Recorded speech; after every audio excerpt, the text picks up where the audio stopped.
A Random Walk Down Wall Street, Disc 7. The Quant Quest for Better Measures of Risk. Arbitrage Pricing Theory. If beta is damaged as an effective quantitative measure of risk, is there anything to take its place? One of the pioneers in the field of risk measurement is Stephen Ross. Ross has developed a theory of pricing in the capital markets called arbitrage pricing theory, APT. To understand the logic of APT, one must remember the correct insight underlying the CAPM. The only risk that investors should be compensated for bearing is the risk that cannot be diversified away. Only systematic risk will command a risk premium in the market. But the systematic elements of risk in particular stocks and portfolios may be too complicated to be capturable by a measure of beta, the tendency of the stocks to move more or less than the market. This is especially so because any particular stock index is a very imperfect representative of the general market. Hence, beta may fail to capture a number of important systematic elements of risk. Let's take a look at several of these other systematic risk elements. Changes in national income, for one, may affect returns from individual stocks in a systematic way. This was shown in our illustration of a simple island economy in Chapter 8. Also, changes in national income mirror changes in the personal income of individuals, and the systematic relationship between security returns and salary income can be expected to have a significant effect on individual behavior.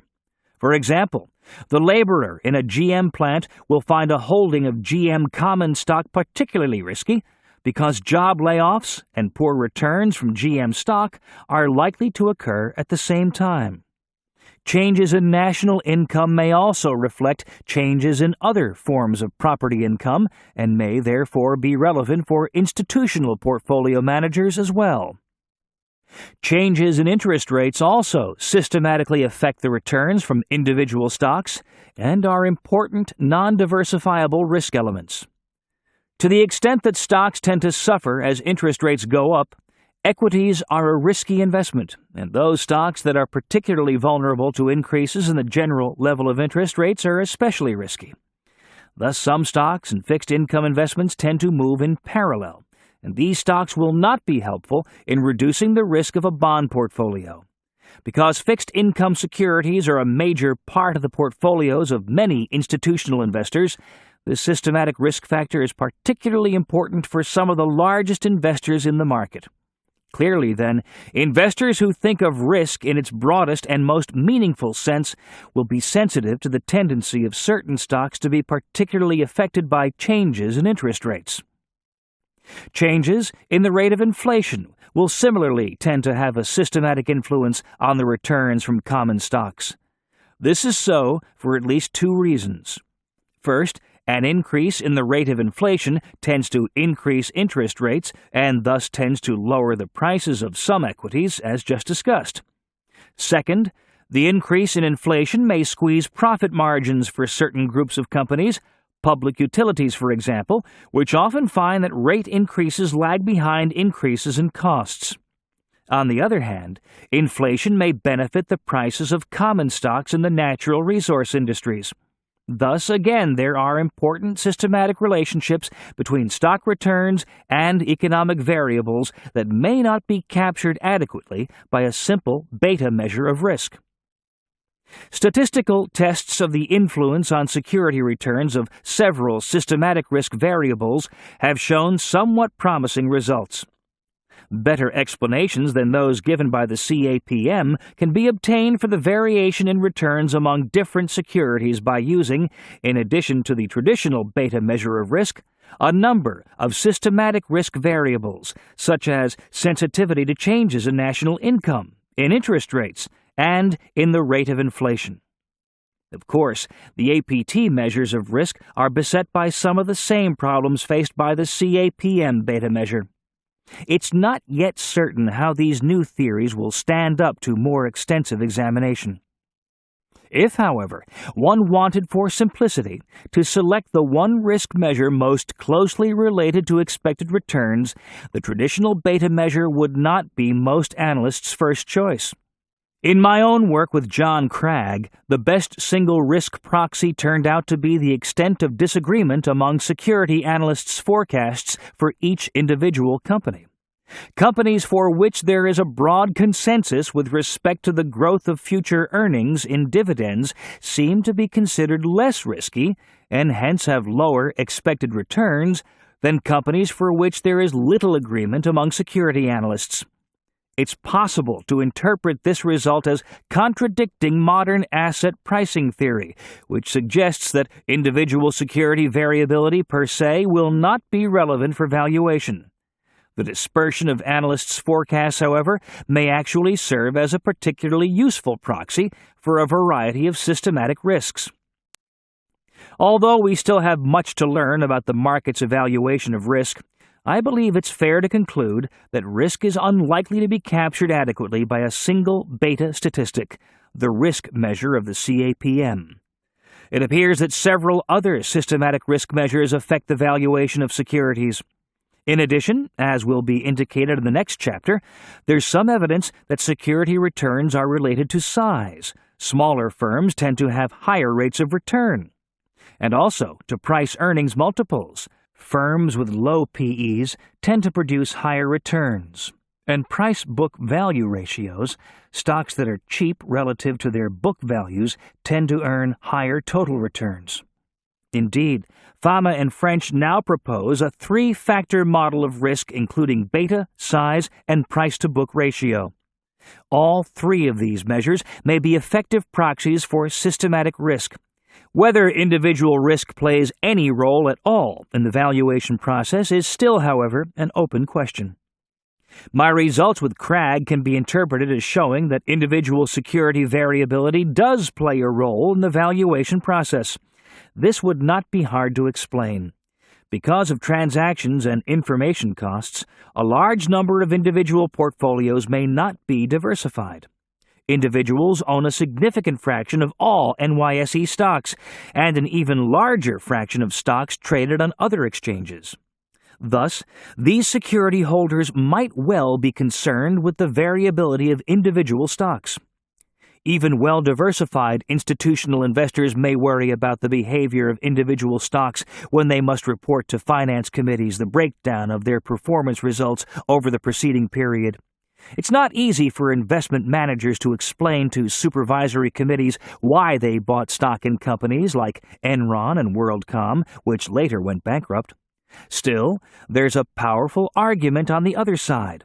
Any role in the valuation process that may consistently be provided by individual security variability will create an arbitrage opportunity for investors able to diversify widely. It's difficult to believe that these arbitrage opportunities will not eventually be exploited. Returning to the theme we played earlier, eventually, true value will out. A summing up. Chapters 8 and 9 have been an academic exercise in the modern theory of capital markets. The stock market appears to be an efficient mechanism that adjusts quite quickly to new information. Neither technical analysis, which analyzes the past price movements of stocks, nor fundamental analysis, which analyzes more basic information about the prospects for individual companies and the economy, seem to yield consistent benefits. It appears that the only way to obtain higher long-run investment returns is to accept greater risks. Unfortunately, a perfect risk measure does not exist. Beta, the risk measure from the capital asset pricing model, looks nice on the surface. It's a simple, easy-to-understand measure of market sensitivity. Alas, beta also has its warts. The actual relationship between beta and rate of return has not corresponded to the relationship predicted in theory during long periods of the 20th century. Moreover, betas for individual stocks are not stable over time, and they're very sensitive to the market proxy against which they're measured. I've argued here that no single measure is likely to capture adequately the variety of systematic risk influences on individual stocks and portfolios. Returns are probably sensitive to general market swings, to changes in interest and inflation rates, to changes in national income, and undoubtedly to other economic factors such as exchange rates. Moreover, there's some evidence that returns are higher for stocks with lower price-book ratios and smaller size. The mystical perfect risk measure is still beyond our grasp. To the great relief of assistant professors who must publish or perish, there's still much debate within the academic community on risk measurement, and much more empirical testing needs to be done. Undoubtedly, there will yet be many improvements in the techniques of risk analysis, and the quantitative analysis of risk measurement is far from dead. My own guess is that future risk measures will be even more sophisticated, not less so. Nevertheless, we must be careful not to accept beta or any other measure as an easy way to assess risk and to predict future returns with any certainty. You should know about the best of the modern techniques of the new investment technology. They can be useful aids. But there's never going to be a handsome genie who will appear and solve all our investment problems. And even if he did, we'd probably foul it up, as did the little old lady in the following favorite story of Robert Kirby of Capital Guardian Trust.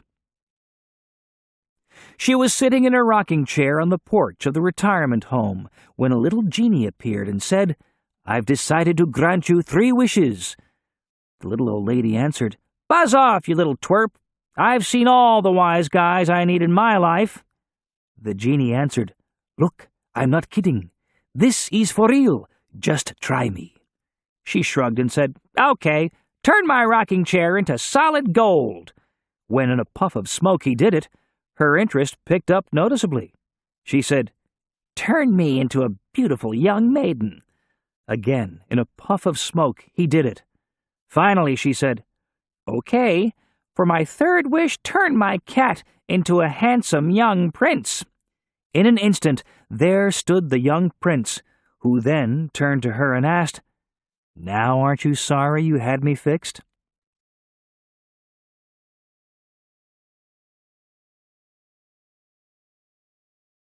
Chapter 10. Behavioral Finance. Meyer Statman said, "Behavioral finance is not a branch of standard finance. It is its replacement with a better model of humanity." Thus far, I have described stock market theories and techniques based on the premise that investors are completely rational.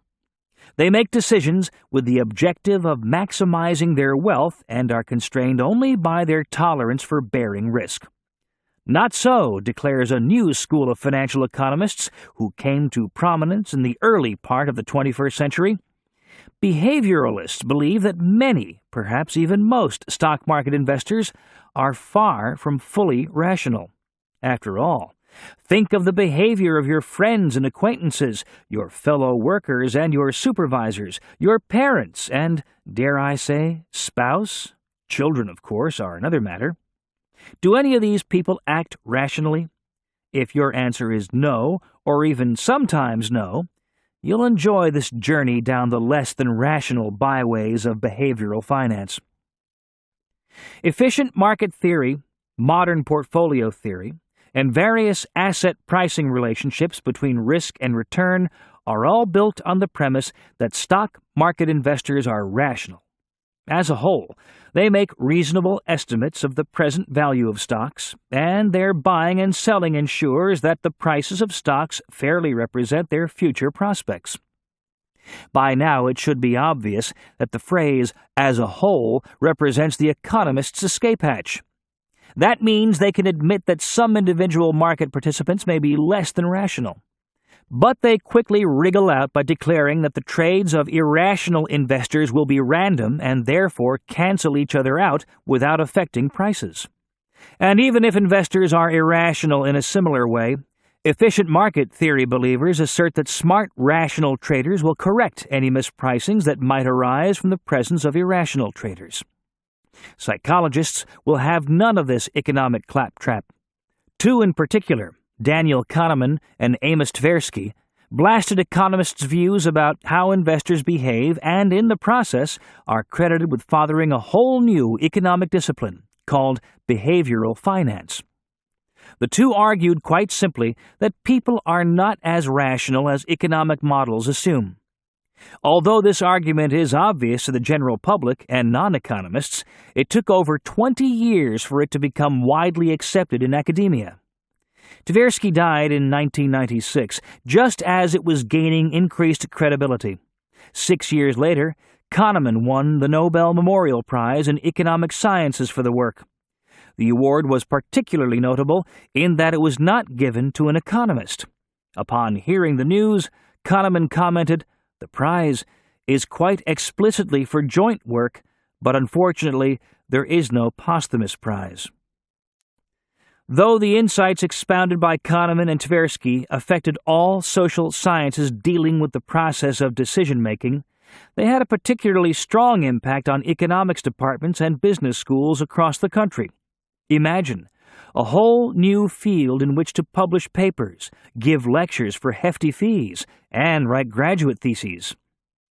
While that may be all well and good for the professors and the students, what about the rest of the world that wants to invest in stocks? How can behavioral finance help them? More to the point, what's in it for you? Actually, quite a bit. Behavioralists believe that market prices are highly imprecise and that overreaction in price is the rule rather than the exception. Moreover, people deviate in systematic ways from rationality, and the irrational trades of investors tend to be correlated. Behavioral finance then takes that statement further by asserting that it's possible to quantify or classify such irrational behavior. Basically, there are 4 factors that create irrational market behavior: overconfidence, biased judgments, herd mentality, and loss aversion. Well, yes, believers in efficient markets say, but, and we believers always have a but, the distortions caused by such factors are countered by the work of arbitrageurs. This last is the fancy word used to describe people who profit from any deviation of market prices from their rational value. In a strict sense, the word arbitrage means profiting from prices of the same good that differ in 2 markets. Suppose in New York you can buy or sell British pounds for $1.50, while in London you can trade dollars for pounds at a $2 exchange rate. The arbitrageur would then take $1.50 in New York and buy a pound and simultaneously sell it in London for $2, making a 50-cent profit. Similarly, if a common stock sold at different prices in New York and London, it would be justifiable to buy it in the cheap market and sell it in the expensive one. The term arbitrage is generally extended to situations where 2 very similar stocks sell at different valuations, or where one stock is expected to be exchanged for another stock at a higher price if a planned merger between the 2 companies is approved. In the loosest sense of the term, arbitrage is used to describe the buying of stocks that appear undervalued and the selling of those that have gotten too high. In so doing, hard-working arbitrageurs can smooth out irrational fluctuations in stock prices and create an efficiently priced market. On the other hand, behavioralists believe there are substantial barriers to efficient arbitrage. We cannot count on arbitrage to bring prices in line with rational valuation. Market prices can be expected to deviate substantially from those that could be expected in an efficient market. The remainder of this chapter explores the key arguments of behavioral finance in explaining why markets are not efficient and why there's no such thing as a random walk down Wall Street. I'll also explain how an understanding of this work can help protect individual investors from some systematic errors that investors are prone to. The irrational behavior of individual investors. As Part 1 made abundantly clear, there are always times when investors are irrational. Behavioral finance, however, says that this behavior is continual rather than episodic. Overconfidence. Researchers in cognitive psychology have documented that people deviate in systematic ways from rationality in making judgments amid uncertainty. One of the most pervasive of these biases is the tendency to be overconfident about beliefs and abilities and overoptimistic about assessments of the future. One class of experiments illustrating this syndrome consists of asking a large group of participants about their competence as automobile drivers in relation to the average driver in the group or to everyone who drives a car. Driving an automobile is clearly a risky activity where skill plays an important role. Answers to this question easily reveal whether people have a realistic conception of their own skill in relationship to others. In the case of college students, 80 to 90% of respondents invariably say that they are more skillful, safer drivers than others in the class. As in Lake Wobegon, almost all students consider themselves above average. In another experiment involving students, respondents were asked about likely future outcomes for themselves and their roommates. They typically had very rosy views about their own futures, which they imagined to include successful careers, happy marriages, and good health. When asked to speculate about their roommates' futures, however, their responses were far more realistic. The roommates were believed to be far more likely to become alcoholics, suffer illnesses, get divorced, and experience a variety of other unfavorable outcomes. These kinds of experiments have been repeated many times and in several different contexts. For example, in the business management bestseller In Search of Excellence, Peters and Walterman report that a random sample of male adults were asked to rank themselves in terms of their ability to get along with others. 100% of the respondents ranked themselves in the top half of the population. 25% believed that they were in the top 1% of the population. Even in judging athletic ability, an area where self-deception would seem more difficult, at least 60% of the male respondents ranked themselves in the top quartile. Even the klutziest deluded themselves about their athletic ability. Only 6% of male respondents believed that their athleticism was below average. Daniel Kahneman has argued that this tendency to overconfidence is particularly strong among investors.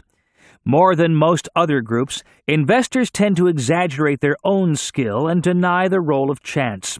They overestimate their own knowledge, underestimate the risks involved, and exaggerate their ability to control events.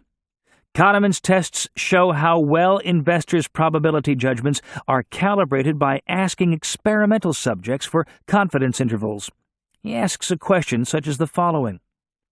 What is your best estimate of the value of the Dow Jones 1 month from today? Next, pick a high value such that you are 99% sure, but not absolutely sure, that the Dow Jones a month from today will be lower than that value. Now, pick a low value such that you are 99% sure, but no more, that the Dow Jones a month from today will be higher than that value. If the instructions are carried out properly, the probability that the Dow will be higher or lower than your high or low estimate should be only 1%. In other words, the investor should be 98% confident that the Dow will be within the given range. Similar experiments have been carried out on estimates for interest rates, the rate of inflation, individual stock prices, and the like. In fact, few investors are able to set accurate confidence intervals. Correct intervals would lead to actual outcomes being outside the predicted range only 2% of the time. Actual surprises do occur close to 20% of the time. This is what psychologists mean by overconfidence. If an investor tells you he is 99% sure, he'd be better off assuming that he was only 80% sure. Such precision implies that people tend to put larger stakes on their predictions than are justified. And men typically display far more overconfidence than women, especially about their prowess in money matters. What should we conclude from these studies? It's clear that people set far too precise confidence intervals for their predictions. They exaggerate their skills and tend to have a far too optimistic view of the future. These biases manifest themselves in various ways in the stock market. First and foremost, many individual investors are mistakenly convinced that they can beat the market. As a result, they speculate more than they should and trade too much. Two behavioral economists, Terence Odeen and Brad Barber, examined the individual accounts at a large discount broker over a substantial period of time. They found that the more individual investors traded, the worse they did, and male investors traded much more than women, with correspondingly poorer results. This illusion of financial skill may well stem from another psychological finding called hindsight bias. Such errors are sustained by having a selective memory of success. You remember your successful investments, and in hindsight, it's easy to convince yourself that you knew Google was going to quintuple right after its initial public offering. People are prone to attribute any good outcome to their own abilities. They tend to rationalize bad outcomes as resulting from unusual external events. History does not move us as much as a couple of anecdotes of success. Hindsight promotes overconfidence and fosters the illusion that the world is far more predictable than it really is. The people who sell worthless financial advice may even believe that it's good advice. Steve Forbes, the publisher of Forbes magazine, knows better and quotes the advice he received at his grandfather's knee. It's far more profitable to sell advice than to take it. Many behavioralists believe that overconfidence in the ability to predict the future growth of companies leads to a general tendency for so-called growth stocks to be overvalued. If the exciting new computer technology, medical device, or retail outlet catches the public fancy, investors will usually extrapolate success and project high growth rates for the companies involved and hold such beliefs with far more confidence than is justified. The high growth forecasts lead to higher valuations for growth stocks. But the rosy forecasts are often not realized. The earnings may fall, and so may the price-earnings multiples of the shares, which will lead to poor investment results. Over-optimism in forecasting the growth for exciting companies could then be one explanation for the supposed tendency of growth stocks to underperform value stocks. Biased judgments. I meet investors every day who are convinced that they can control their investment results. This is especially true of chartists who are confident that they can define the future by looking at past prices. Larry Swedroe, in his Rational Investing in Irrational Times, provides a wonderful illustration of how hot streaks occur with much greater frequency than people believe. Each year, a statistics professor begins her class by asking each student to write down the sequential outcome of a series of 100 imaginary coin tosses.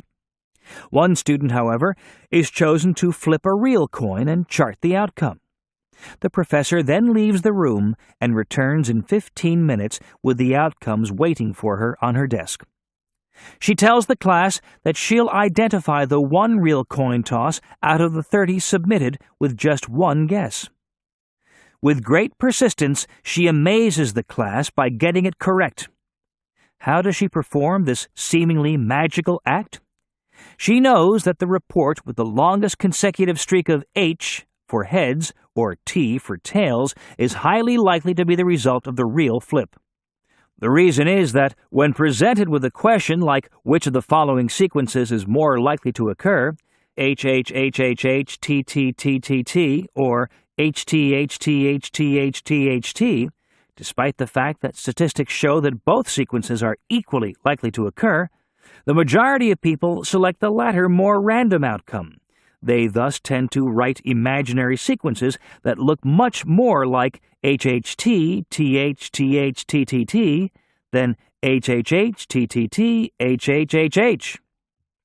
Aside from the long-term positive direction of the stock market, streaks of excessively high stock returns do not persist.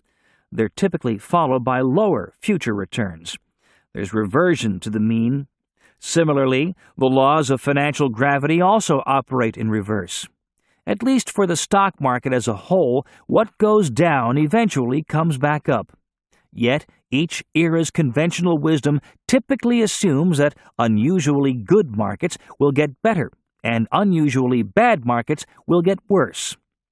Psychologists have long identified a tendency for individuals to be fooled by the illusion that they have some control over situations where, in fact, none exists. In one study, subjects were seated in front of a computer screen, divided by a horizontal line, with a ball fluctuating randomly between two halves. The people were given a device to press to move the ball upward, but they were warned that random shocks would also influence the ball so that they did not have complete control. Subjects were then asked to play a game with the object of keeping the ball in the upper half of the screen as long as possible. In one set of experiments, the device was not even attached, so the players had absolutely no control over the movements of the ball. Nevertheless, when subjects were questioned after a period of playing the game, they were convinced that they had a good deal of control over the movement of the ball. The only subjects not under such an illusion turned out to be those who had been clinically diagnosed with severe depression. In another experiment, an office lottery was conducted with two identical sets of baseball cards. One set was placed in a bin from which one card was to be selected by chance. The other set was distributed to the participants. Half the participants were given a choice of which card to take, while the other half were simply given a card. Participants were told that the winner would be the person holding the card that matched the one that would be selected by chance from the bin. The individuals were then told that while all the cards had been distributed, a new player wanted to buy a card. Participants were faced with a choice: sell their cards at some negotiated price or hold on to them and hope to win. Obviously, each card had the same probability of winning. Nevertheless, the prices at which players were willing to sell their cards were systematically higher for those who chose their cards than for the group who had simply been given a card. Insights such as this led to the decision to let state lottery buyers pick their own numbers even though luck alone determines lottery winners. It is this illusion of control that can lead investors to overvalue a losing stock in their portfolio. It can also lead them to see trends that do not exist, or to believe that they can spot a stock price pattern that will predict future prices.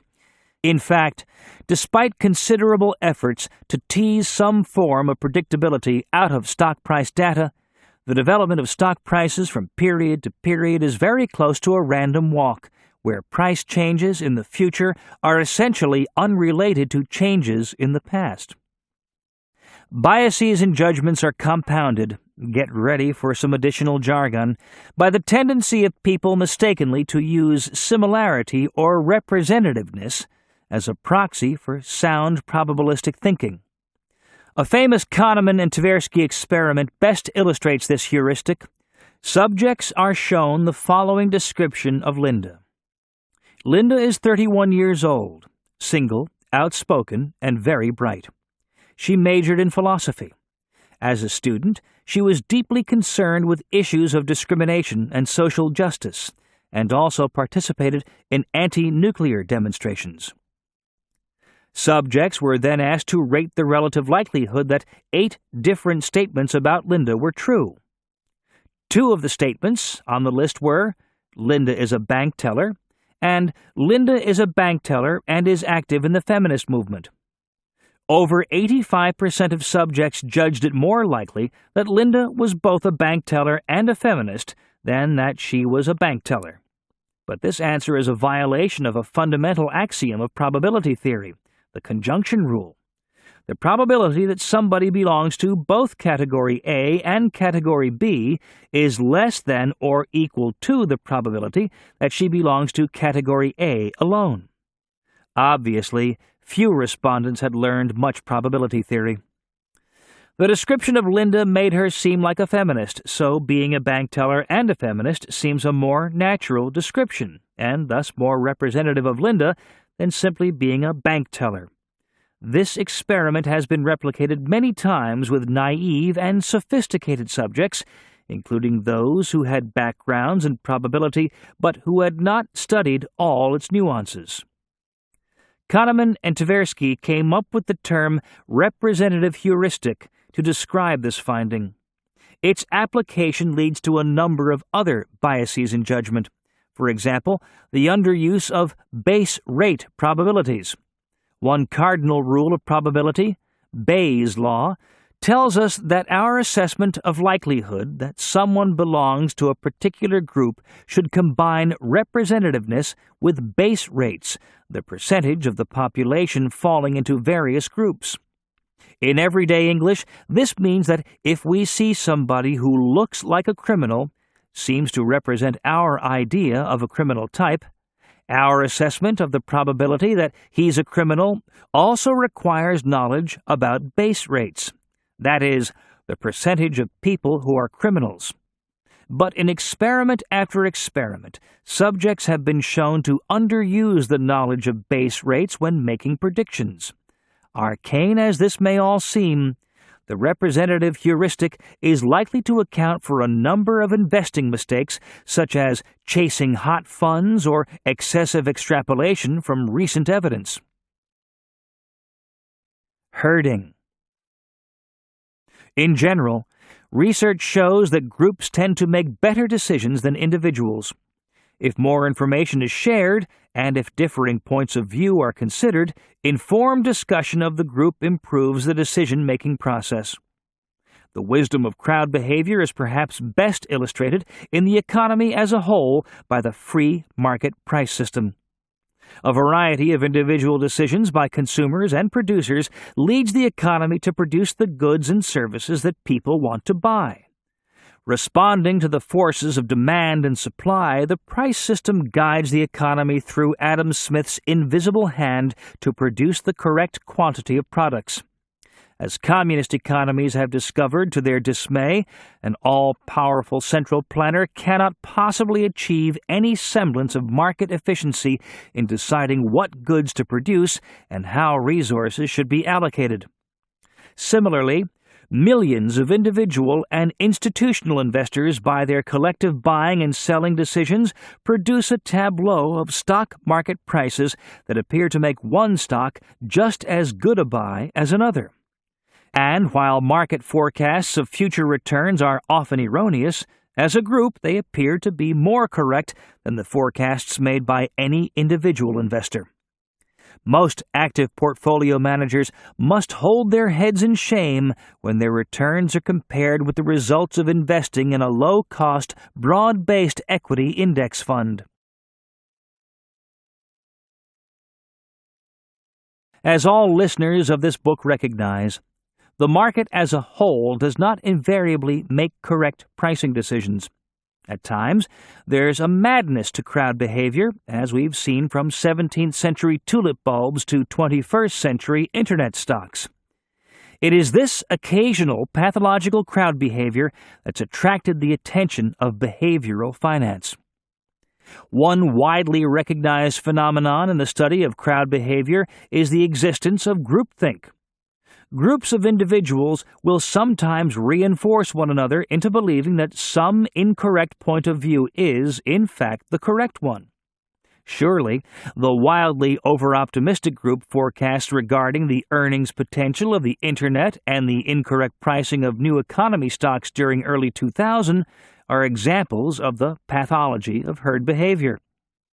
The social psychologist Solomon Asch was one of the first to study how group behavior may lead to incorrect decision-making.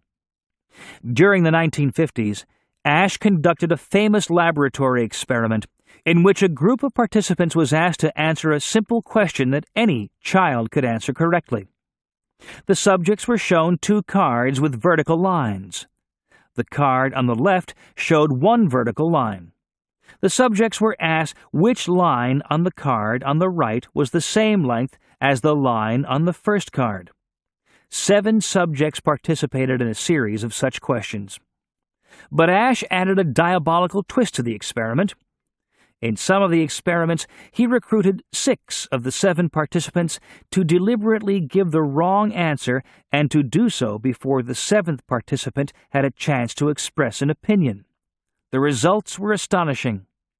The 7th participant would often give the incorrect answer. Ash conjectured that social pressure caused participants to pick the wrong line even when they knew that their answer was incorrect. A 2005 study by Gregory Burns, a neuroscientist, used MRI scanners to examine the workings of the brain to determine whether people gave in to the group knowing that their answers were incorrect or whether their perceptions had actually changed. If caving into the group was the result of social pressure, the study reasoned, one should see changes in the area of the forebrain involved in monitoring conflicts.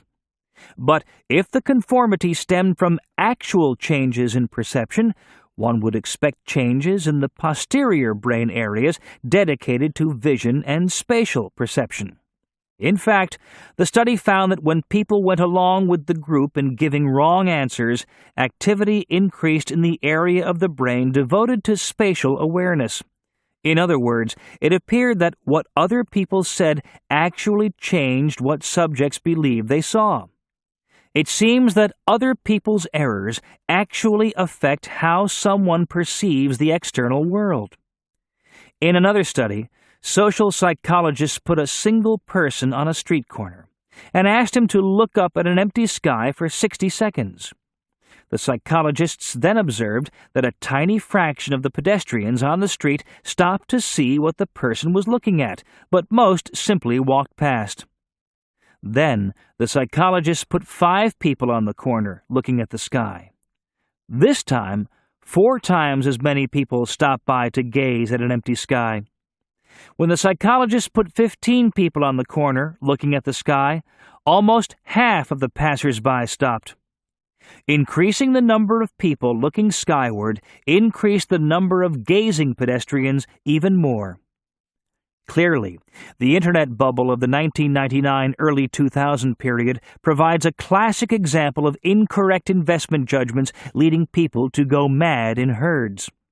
Individual investors, excited by the prospect of huge gains from stocks catering to the new economy, got infected with an unreasoning herd mentality. Word-of-mouth communications from friends at the golf club, associates at work, and fellow card players provided a powerful message that great wealth was being created by the growth of the Internet. Investors then began to purchase common stocks for no other reason than that prices were rising and other people were making money, even if the price increases could not be justifiable by fundamental reasons such as the growth of earnings and dividends. As the economic historian Charles Kindleberger has stated, there is nothing so disturbing to one's well-being and judgment as to see a friend get rich. And, as Robert Shiller, author of the best-selling Irrational Exuberance, has noted, the process feeds on itself in a positive feedback loop. The initial price rise encourages more people to buy, which in turn produces greater profits and induces a larger and larger group of participants. The phenomenon is another example of the Ponzi scheme that I described in Chapter 4 in connection with the Internet bubble. Eventually, one runs out of greater fools. Such herding is not limited to unsophisticated individual investors. Mutual fund managers have a tendency to follow the same strategies and herd into the same stocks. Indeed, a study by Hong, Kubik, and Stein, 3 leaders in the field of behavioral finance, determined that mutual fund managers were more likely to hold similar stocks if other managers in the same city were holding similar portfolios. Such results are consistent with an epidemic model in which investors quickly and irreversibly spread information about stocks by word of mouth. Such herding has had devastating effects for the individual investor. While long-run returns from the stock market have been generous, the returns for the average investor have been significantly poorer. This is because investors tended to buy equity mutual funds just at the point when exuberance had led to market peaks. During the 12 months ending in March of 2000, more new cash flow went into equity mutual funds than during any preceding period. But while the market was reaching a trough in the fall of 2002, individuals made significant outflows from their equity investments. A study by Dalbar Associates suggests that the average investor may earn a rate of return well over 5 percentage points lower than the average market return because of this timing penalty. In addition, investors tend to put their money into the kinds of mutual funds that have recently had good performance. For example, the large inflows into equity mutual funds in the first quarter of 2000 went entirely into high-tech growth funds. So-called value funds experienced large fund outflows. Over the subsequent 2 years, the growth funds declined sharply in value, while the value funds actually produced positive returns. This selection penalty exacerbates the timing penalty described above. One of the most important lessons of behavioral finance is that individual investors must avoid being carried away by herd behavior. Loss aversion. Kahneman and Tversky's most important contribution is called prospect theory, which describes individual behavior in the face of risky situations where there are prospects of gains and losses. In general, financial economists such as Harry Markowitz constructed models where individuals made decisions based on the likely effect of those choices on the person's final wealth. Prospect theory challenges that assumption. People's choices are motivated instead by the values they assign to gains and losses. Losses are considered far more undesirable than equivalent gains are desirable. Moreover, the language used to present the possible gains and losses will influence the final decision that is made. In psychological terms, this is known as how the choice is framed. For example, you're told that a fair coin will be flipped and that if it comes up heads, you'll be given $100. If the coin comes up tails, however, you must pay $100. Would you accept such a gamble? Most people would say no, even though the gamble is a fair one in the sense that in repeated trials you would end up even. Half the time you'd gain $100 and half the time you'd lose $100. In mathematical terms, the gamble has an expected value of 0, calculated as follows. Probability of heads times payoff, if heads plus probability of tails times payoff if tails equals expected value. Expected value equals 1/2, or $100, plus 1/2 minus $100 equals 0.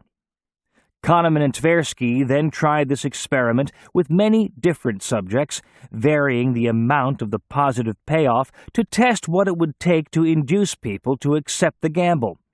They found that the positive payoff had to be about $250. Note that the expected value of the gain from such a gamble is $75, so this is a very favorable bet. Expected value equals 1/2 $250 plus 1/2 minus $100 equals $75. Kahneman and Tversky concluded that losses were 2.5 times as undesirable as equivalent gains were desirable. In other words, a dollar loss is 2.5 times as painful as a dollar gain. People exhibit extreme loss aversion, even though a change of $100 of wealth would hardly be noticed for most people with substantial assets. We'll see later how loss aversion leads many investors to make costly mistakes. Interestingly, however, when individuals faced a situation where sure losses were involved, the psychologists found that they were overwhelmingly likely to take the gamble. Consider the following 2 alternatives. 1.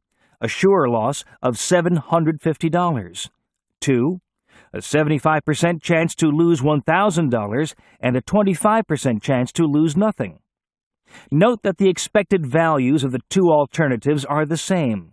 That is, a loss of $750. But almost 90% of the subjects tested chose alternative 2, the gamble. In the face of sure losses, people seem to exhibit risk-seeking behavior. Kahneman and Tversky also discovered a related and important framing effect. the way choices are framed to the decision-maker can lead to quite different outcomes. They pose the following problem. Imagine that the U.S. is preparing for an outbreak of an unusual Asian disease, which is expected to kill 600 people. 2 alternative programs to combat the disease have been proposed. Assume that the exact scientific estimates of the consequences of the programs are as follows. If Program A is adopted, 200 people will be saved. If Program B is adopted, there's a 1/3 probability that 600 people will be saved and a 2/3 probability that no people will be saved. Note first that the expected value of the number of people saved is the same 200 in both programs. But according to prospect theory, people are risk-averse when considering possible gains from the 2 programs. And, as expected, about 2/3 of the respondents to this question picked Program A as the more desirable. But suppose we frame the problem differently. If Program A** is adopted, 400 people will die. If Program B** is adopted, there's a 1/3 probability that nobody will die and a 2/3 probability that 600 people will die. Note that the options A and A**, as well as B and B**, are identical, but the presentation in the second problem is in terms of the risks of people dying. When the problem was framed in this way, over 75% of the subjects chose Program B**. This illustrated the effect of framing, as well as risk-seeking preferences in the domain of losses. When doctors are faced with decisions regarding treatment options for people with cancer, different choices tend to be made if the problem is stated in terms of survival probabilities rather than mortality probabilities. Very important lessons for investors follow directly from prospect theory and its extensions. The Barber and Odine study of the trading records of 10,000 clients of a large discount brokerage firm found a pronounced disposition effect.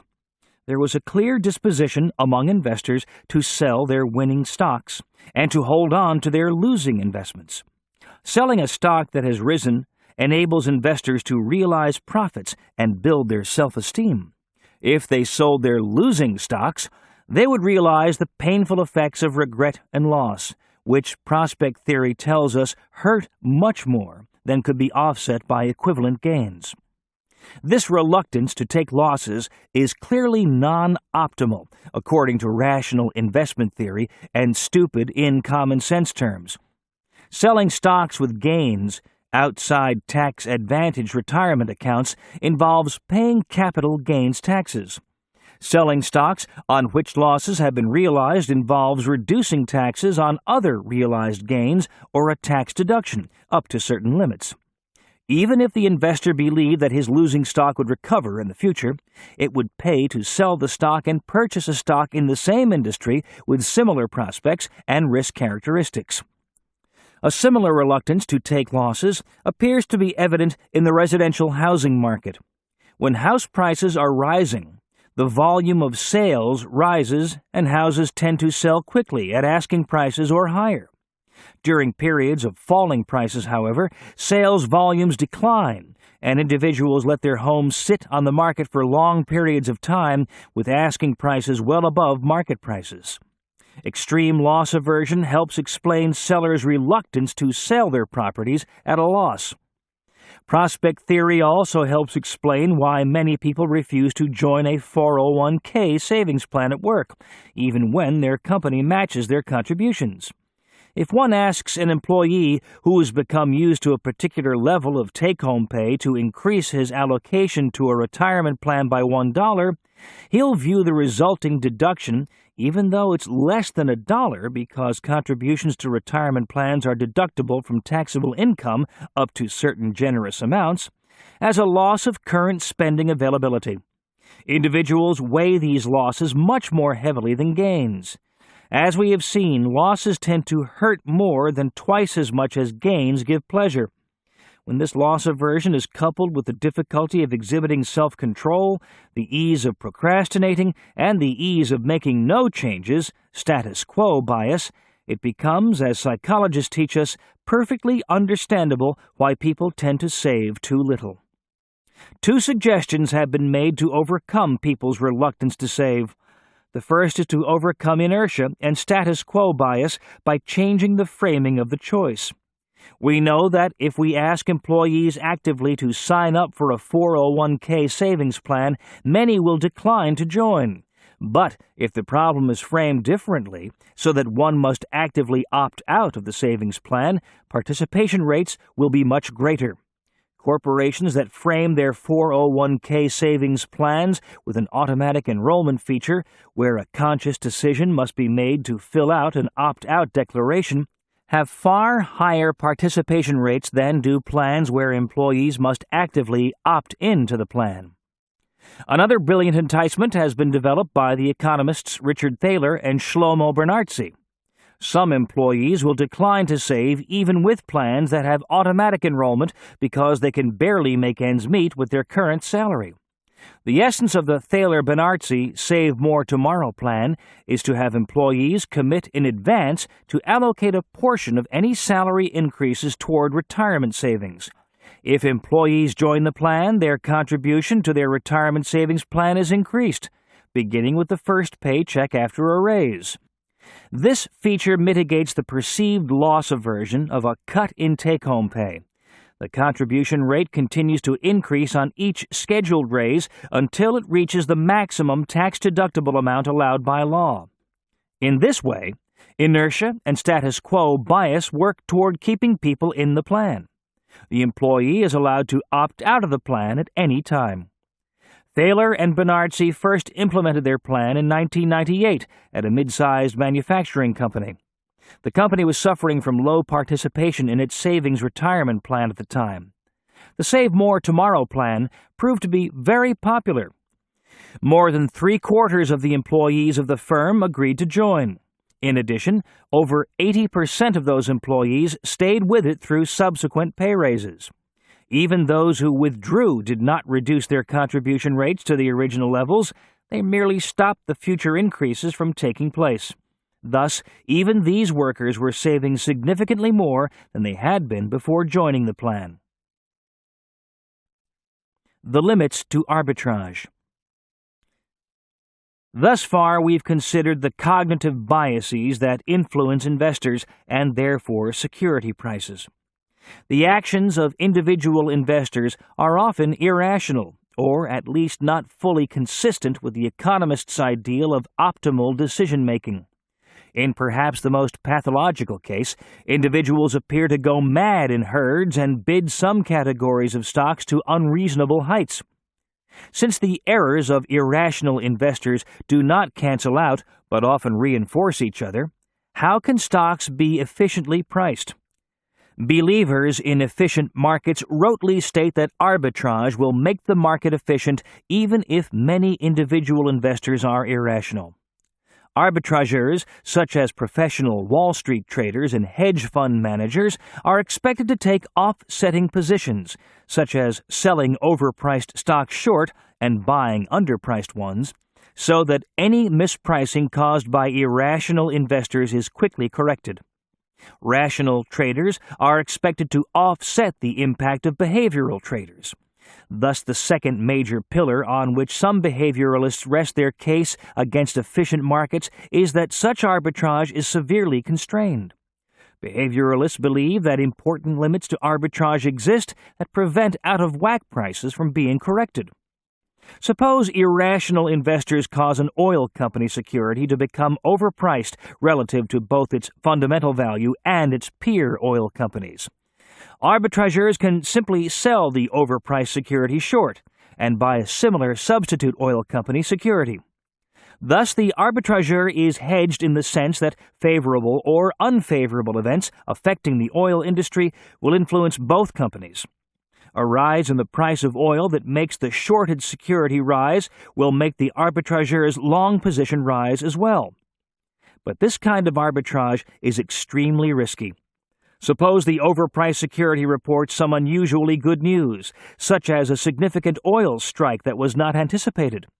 Or suppose the fairly valued security suffers some unforeseen setback that causes its price to fall. The arbitrageur could conceivably lose on both sides of the trade. The security that had been sold short could rise, and the security held long could fall. The kind of arbitrage required to correct perceived mispricings is extremely risky. The trader who tries to correct perceived mispricings also runs the risk that investors will become even more overenthusiastic about the prospects for the overpriced security. Suppose an arbitrageur was convinced during 1999 that Internet stocks were outrageously overpriced. The trader might sell short the Internet favorites, hoping to buy them back later at lower prices. But as enthusiasm for the new economy continued to grow, the prices of these stocks rose even further, many of them doubling and then doubling again. Only in retrospect do we know that the bubble burst during 2000. In the meantime, many traders lost their shirts. The natural players in the game of selling overpriced securities short and buying underpriced ones are hedge funds. By 2006, global hedge funds had well over $1 trillion of capital. Since they also borrowed extensively, their total financial resources were even greater. One might suppose that these funds would have recognized the unsustainability of the prices of Internet stocks and exploited the mispricing by selling short. A study by Marcus Brunnermeier and Stefan Nagel examined hedge fund behavior during the 1998-2000 period to see whether these funds restrained the rise in speculative favorites. The findings were surprising. Sophisticated speculators, such as hedge funds, were not a correcting force during the bubble period. They actually helped inflate the bubble by riding it rather than attacking it. Hedge funds were net buyers of Internet stocks throughout the 1998-early 2000 period.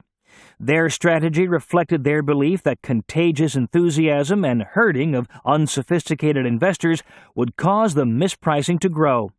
They were playing the game described earlier in Keynes's famous newspaper beauty contest. While a stock selling at $30 might be worth only $15, it would be a good buy if some greater fools would be willing to pay $60 for the stock at some future time. It appears that hedge funds also played a destabilizing role in the oil market during 2005 and 2006. From 2004 to 2006, the price of a barrel of crude oil more than doubled. Although economic forces, such as the growth of the world economy, provided some fundamental reasons for the upward price pressure, the more than doubling of prices could not be explained by changes in the supply and demand relationship for oil.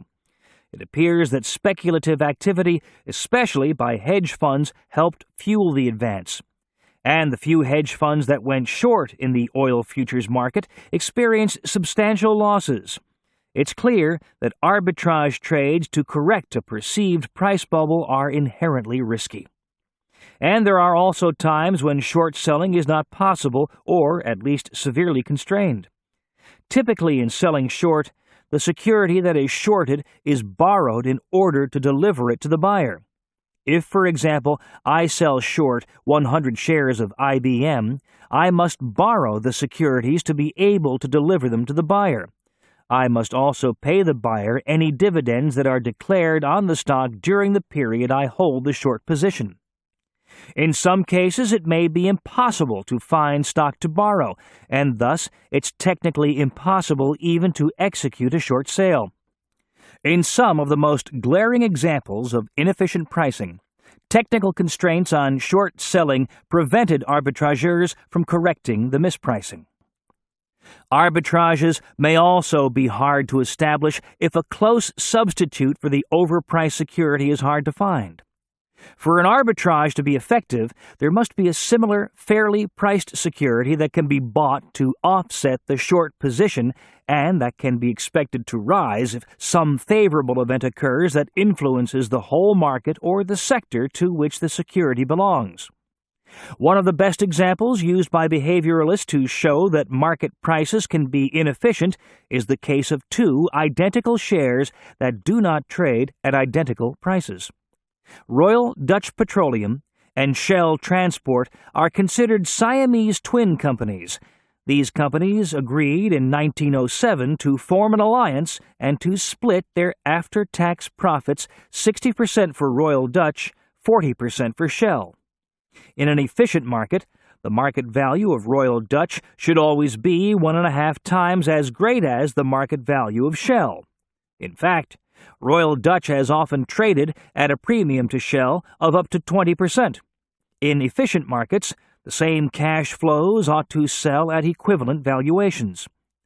The problem with this example is that the two securities trade in different national markets with different rules and possibly different future restrictions.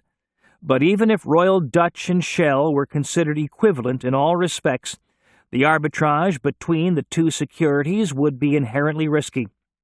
If Royal Dutch sells at a 10% premium to Shell, the appropriate arbitrage is to sell the overpriced Royal Dutch shares short and buy the cheap Shell shares.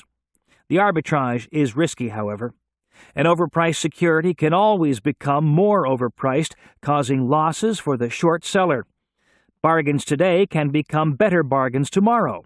Indeed, the famous hedge fund Long-Term Capital Management lost money on the Royal Dutch Shell arbitrage when its positions were liquidated after its collapse in 1998.